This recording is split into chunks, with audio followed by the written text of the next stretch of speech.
At some point in the last few years, you probably encountered a teaching that landed. Maybe it was the Stoic idea that most suffering is assembled by the mind from events that haven't happened yet. Maybe it was the Buddhist observation that clinging to what cannot last is not a personality flaw.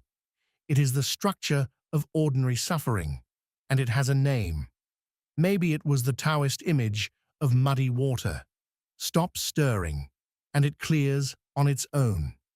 Whatever it was, something clicked, not as information, as recognition.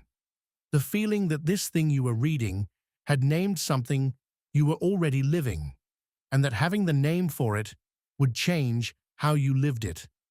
And then something happened. A familiar anxiety arrived, an old reaction, a pattern you have been thinking your way through for years, and you responded exactly as you always had. Not because you forgot, you hadn't. You could still explain the teaching. You could explain it right now with reasonable accuracy to someone who had never heard it, but the knowing hadn't become anything different. The gap between what you understand and what you actually do, in the difficult moments, which are the only moments that count, was as wide as it had ever been. This gap has a name, and all three traditions from last time spent serious attention on it, not as a footnote, as the central problem. There is a specific frustration that belongs to people who engage seriously with philosophy or any tradition of real self-examination. It is not the frustration of someone who hasn't tried. It is the frustration of someone who has read carefully, who finds the arguments genuinely compelling, who already understands the framework and has understood it for some time, and who still hasn't felt the change they came for. The modern era has made this frustration more common, not less. We have more frameworks, more explainers, more distilled ancient wisdom available at lower effort than any previous generation. And yet the World Health Organization, Gallup, and most major mental health researchers agree. Anxiety and a general sense of purposelessness have not declined alongside the consumption. In many measures, they have risen. There may be a connection. The three traditions we've been exploring, Stoicism, Buddhism, Taoism, each saw this coming. Each examined the gap between knowing a teaching and being changed by it. And each arrived, from its own direction, at the same answer. The answer is not, understand it more deeply. Epictetus was a Greek Stoic philosopher who taught in Nicopolis in the late 1st and early 2nd century CE.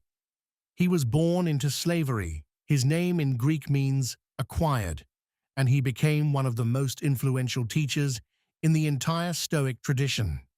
He was notably, and sometimes uncomfortably, direct about a particular failure mode he saw constantly in his students. There are, he said in his discourses, two kinds of people who come to study philosophy. The first kind comes to understand it, to work through the arguments, test the logic, and be able to explain their reading. In Discourses 1.4, a chapter titled On Progress, Epictetus is direct about what this amounts to. He mocks the student who is proud of being able to explain Chrysippus. If Chrysippus had not written obscurely, what exactly would there be to be proud of? Progress, he says, is not located in the books you can expound.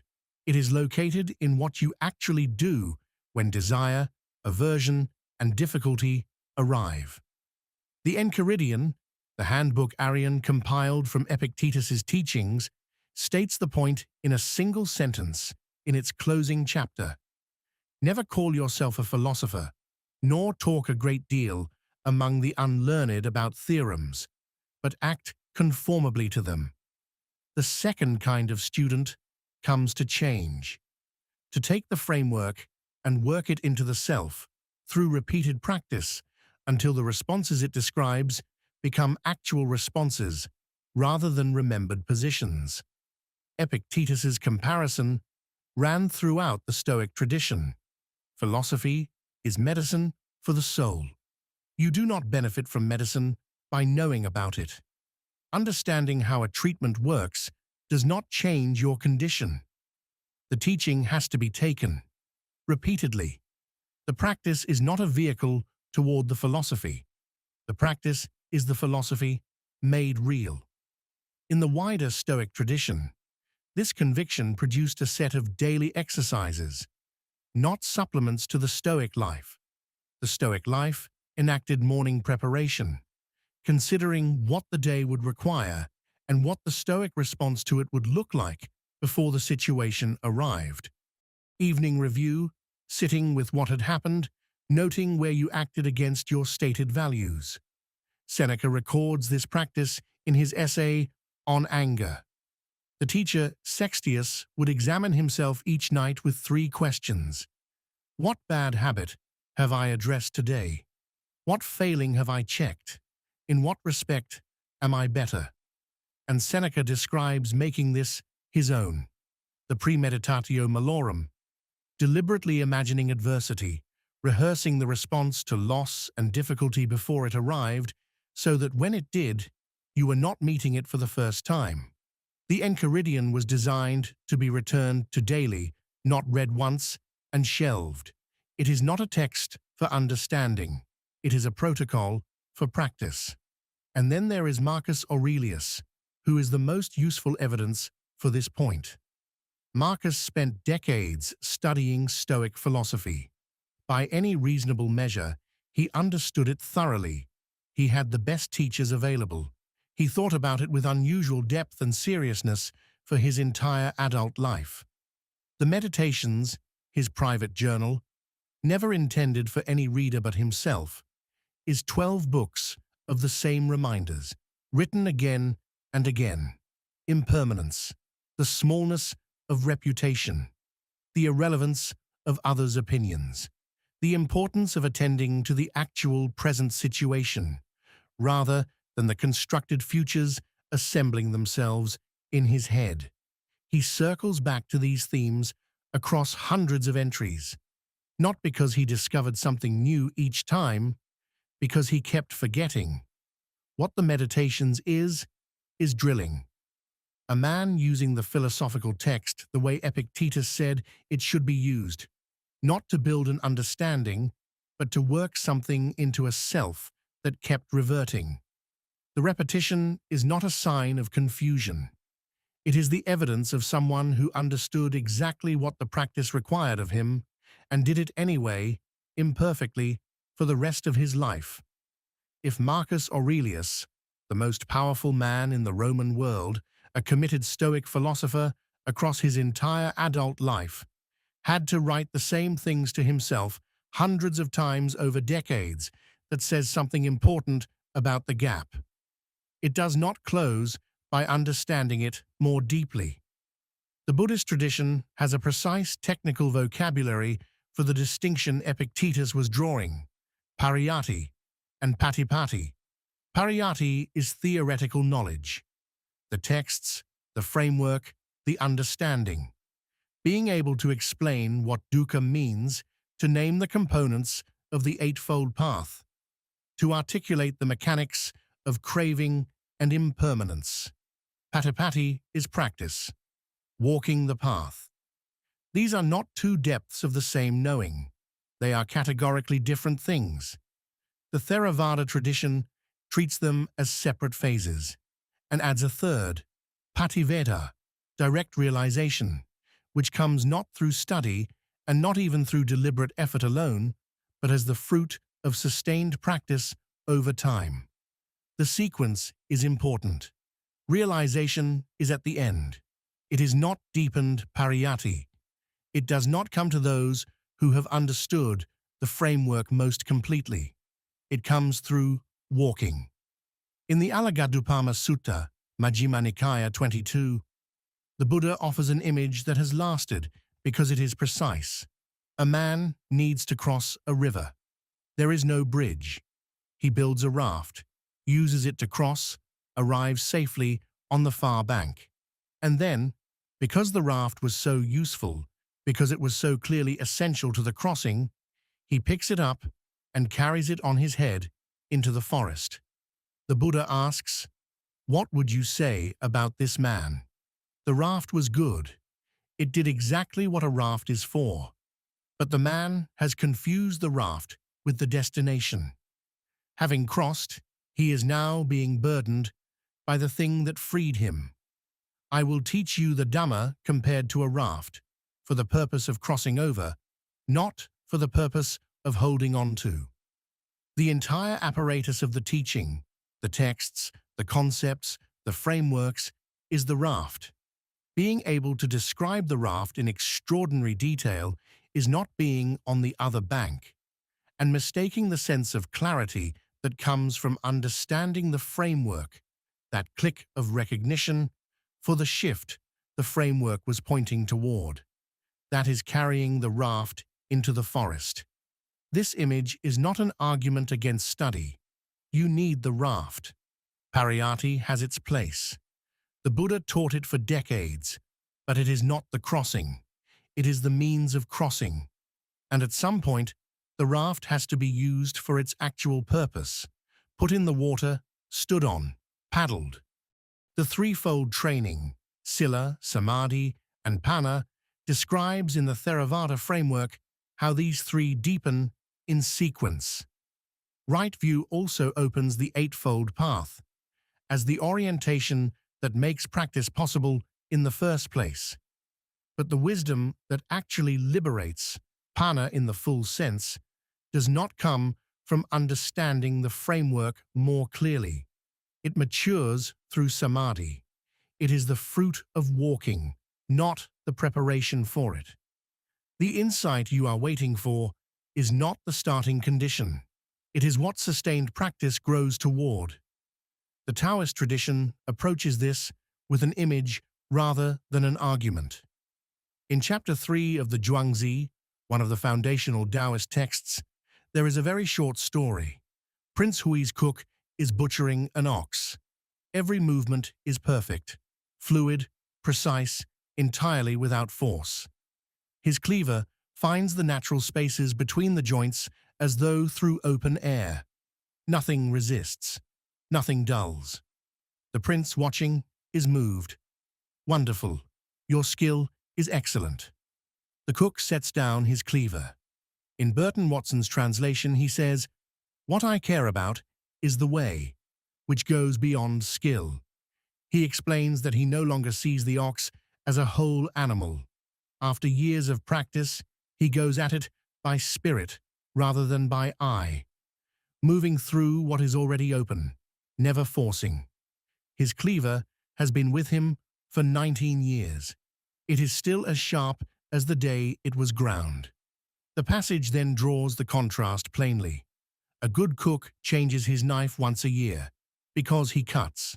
A mediocre cook once a month, because he hacks. The difference is not understanding. The ordinary cook may understand the principle, go with the grain, find the natural openings, do not force. He may be able to state it clearly. He hacks anyway. What the cook has is not better understanding of the principle. He has 19 years of joints behind him, through which the principle has been worked into his hands. Wu Wei, non-forcing, yielding, flowing action aligned with what is the central concept of Taoist thought. Easy to state. The Tao Te Ching states it in dozens of ways, in 81 short chapters. And Zhuangzi's story makes explicit what the Tao Te Ching leaves implicit. Wu Wei is not a principle you understand and then enact. It is a reflex that has to be untrained into the forcing response, slowly replaced by yielding through thousands of repetitions over years. The cook could not have explained his craft to the prince in a way that would have made the prince a cook. The only path to where the cook is was through the cuts. This is not presented as a counsel of despair. It is an honest account of what the practice is and what it requires. 3 traditions, 3 different vocabularies and frameworks, the same answer. Epictetus, the Stoic texts are not books to be absorbed. They are protocols for practice. Understanding the cure does not administer it. The exercises are not a path towards Stoicism. They are Stoicism, enacted. The meditations is the proof. One of the most committed Stoic practitioners we know from antiquity, writing the same things to himself for decades because the practice required it. The Buddha. Pariyatti and paṭipatti are different things. The raft is not the crossing. Wisdom does not come to those who have understood the teaching most completely. It comes to those who have walked. Zhuangzi Cook. The principle is simple. The embodiment of the principle took 19 years. These are not two versions of the same task. The convergence is uncomfortable. It means that understanding why the gap exists does not close it. This episode, at best, names the gap clearly. Knowing that Wu Wei requires 10,000 cuts does not supply them. Knowing that Marcus Aurelius drilled the same reminders for decades does not drill them for you. There is something worth naming, though. The experience of knowing clearly and changing slowly is very commonly interpreted as personal failure, as evidence that you are not committed enough, not serious enough, not doing it correctly. The ancient traditions suggest otherwise. The gap is structural. It is how the mind works. It happened to Marcus Aurelius. It required 19 years for the cook. The fact that you are in it is not evidence of your particular inadequacy. It is evidence that you are encountering the same problem the most serious practitioners in these traditions spent their lives working on. The gap is not your fault. It is also not going to close on its own. Here is the smallest possible move. Think of one teaching from any of these traditions that you actually believe. Not that you find interesting, that you genuinely hold as true, and that has some relationship to how you actually live. Now, what is the practice that corresponds to it? Not the concept, not, I should think about this more. The specific, embodied, time-taking thing that puts the concept in the water. If the answer isn't immediately clear, if it arrives as a vague intention rather than a specific action, that is the gap speaking. Vague intention is still standing on the bank, holding the raft. So here are 3 concrete starting points. Choose one. If you are drawn to the Stoic approach, write one sentence. Something you already believe, something you've believed for a while. Then write one specific moment from this week where you failed to live it. Not in self-condemnation, as calibration. This is the evening review. 1 sentence in, 1 sentence out. That is today's practice. If you are drawn to the Buddhist approach, sit for 5 minutes. Set a timer. Return the attention to the breath every time it wanders. Not because wandering is the failure, but because returning is the practice. Do this today. Do it again tomorrow. The point is not to understand what concentration is. The point is to practice it, badly at first, and then less badly. If you are drawn to the Taoist approach, notice today one specific place where you are forcing. One moment in real time where you can feel the grip, not forcing in general terms. One instance, then soften by 5%. Not solving, not resolving, softening. This is one cut, one of the necessary ones. None of these crosses the river in a session. The cook started with a whole ox and a sharp cleaver and 19 years ahead of him. The gap between knowing and being is, in some sense, the central question behind every episode of this channel. Not, here is another framework, but here is what the framework points toward, a different quality of attention in your actual life, built slowly and with regular failure, and a return to beginning. Every episode from here goes deeper into the specific practices. what the Stoic exercises actually look like, done well, what the Buddha's path offers past the concepts, what Zhuangzi Cook is trying to hand you across the pages. If this named something, if the experience of knowing clearly and changing slowly felt familiar, share it with someone in the same place. Most people in that gap are experiencing it as a personal failure rather than a structural feature of how the mind works. It helps to hear that three ancient traditions across three different cultures were working on the same problem. Subscribe if you want to be here for the next one.